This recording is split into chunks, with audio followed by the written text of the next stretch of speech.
Welcome to Daybreak with Ted Tibbett and Michael Paul.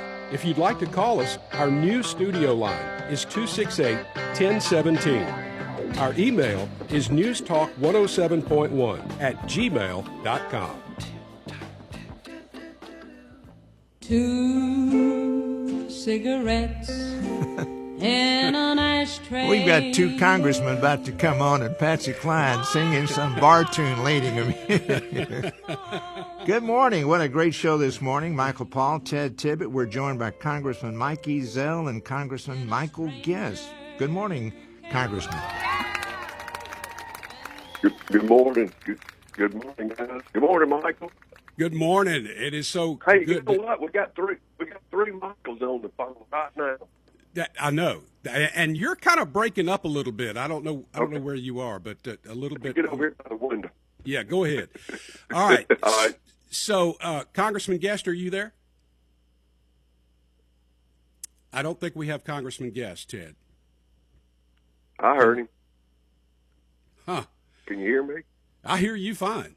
I don't know what's good. going on, but Congressman Guest, I cannot hear him on the air, so I don't know what's going on with that. But in any case, I'll try to check on that real quick. Okay, all right. So I was going to ask both of you what the impression was last night for the State of the Union address. What did you think, Congressman Ezell? Oh, I felt it was just one of the best speeches and times in my life to sit there and listen to the president and the way that he did things and the way that he spoke and the way he recognized so many heroes in his country that were there last night, including the hockey team. The wins that we've had with the border and getting these illegal aliens out of this country, and some of the big wins we've had, especially the no tax on tips and reduced taxes, new things rolling out. I was just overwhelmed with pride. Well, I fell asleep actually during the State of the Union. I mean, I was just beat last night, and I had done a lot of work around the farm, and I was listening, but I fell asleep during it. But boy, this morning when I woke up, it looks like the president did a very, very good job. And, I was so impressed with the way he treated our military, the way that think about it. Those guys, the amazing lead helicopter guy that went into Maduro's compound and sat there and hovered and, took enemy fire. This guy had nerves of steel. And he gave him something, I forget what it's called, the Legion something award or whatever. That had to be pretty impressive to see in person. Michael, real quickly, I'm not sure if Congressman Guest is on or not. We might be having some equipment wrong. Congressman Guest, can you hear us? Yeah, something's button's not wrong. pushed right. Go ahead or something. And continue. You can try it on your cell phone, Ted, and put it on the other circuit there. I'll see what I can do real if quick. you can. All right. So where was I? I'm trying to remember. You was talking about the military. The military. He put them front and center, and that's something that you haven't seen a lot in years past. Then, of course, you had the 100-year-old vet who fought in the Korean War, got the Medal of Honor. What an impressive guy that guy was, and thanks to President Trump for letting it. But what about the American team in the Olympics that won gold medal? Oh, man, I tell you this, that was when those guys started coming out, the whole place just erupted. It was unbelievable, just a moment I'll never forget. The way that the president brought them out there, the way that they were received, and the humbleness that was in their hearts when they were being recognized. It was wonderful.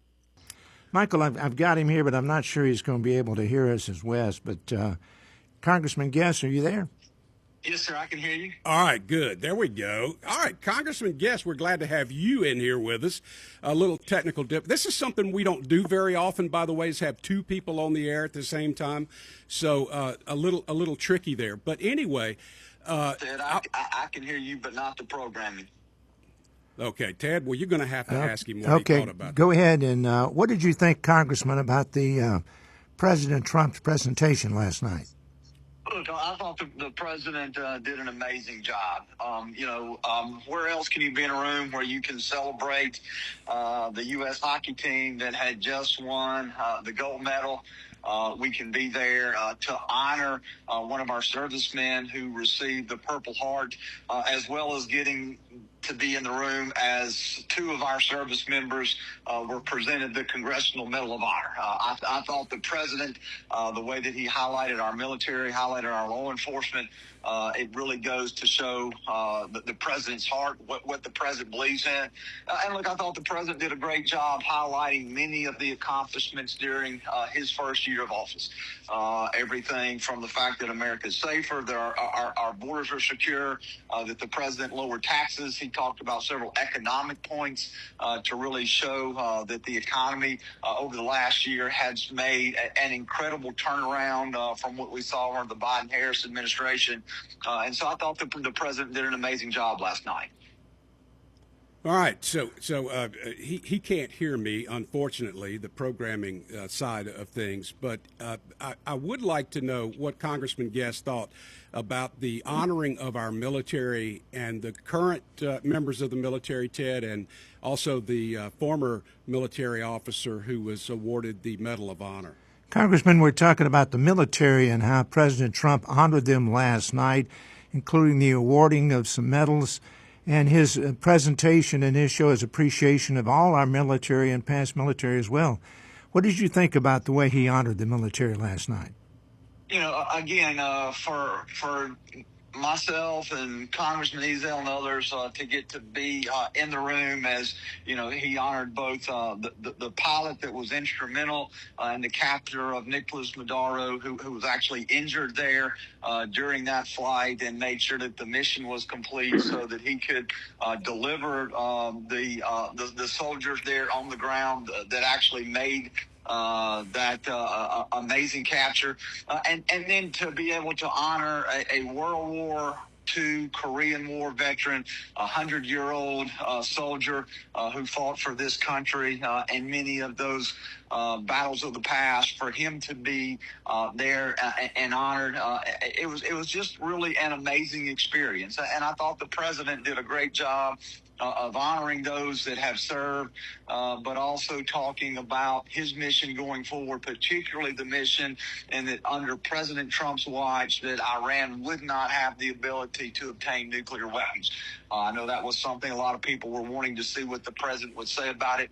I think he was clear, and I think he sent a message to the leaders in Iran that if they do not come to the negotiating table, if they do not give up their nuclear program, that he's prepared to take military action and has put the assets in place so that can happen on basically a moment's notice.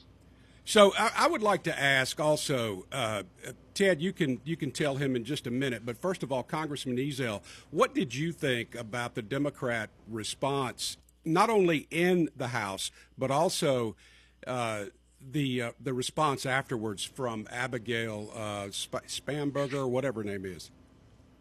Well, I'll tell you this, I didn't listen to her, but I watched all of this last night, and it is so telling of what these people are.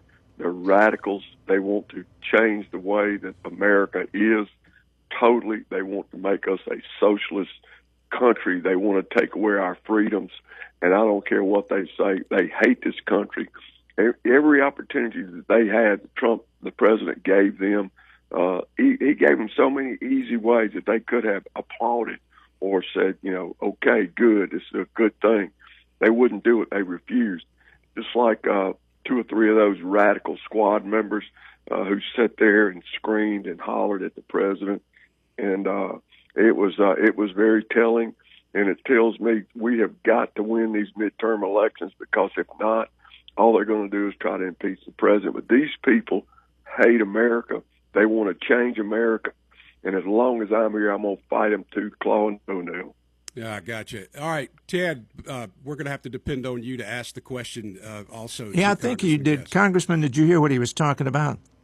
Yes, sir. I was able to catch some of that. Okay, sure was. Good. So what's your thought? What is your thought on that? As far as response, I thought it was telling that in many parts of the president's speech, you would either have no response from the Democrats, or you may have one or two. I saw Senator Fetterman stand up several times, particularly as the president was talking about, not allowing the nation of Iran to possess a military weapon, as he was honoring some of the sacrifices of some of the men and women who have served. You would have a handful of Democrats who would stand up, but as a whole, I think that the president, really set the tone when he said, look, I'm going to give everybody a chance to stand up if they agree with this point, that we should we should protect American citizens before anyone else. And not one single Democrat stood up. Not one individual on their side of the aisle believed in that statement, and I think that is very telling. And look, the president said it a year ago when he delivered his joint address to Congress. The president said, "Look, I could cure I could cure cancer," and people on the other side would not support that. And I think that's exactly what we see. There is a hatred for President Trump by those on the left, and I think that was clearly on display last night. I think some of these people are deeply disturbed. What do you think, Congressman Ezell? I think they are. You are exactly right. I mean, what they believe just ain't so.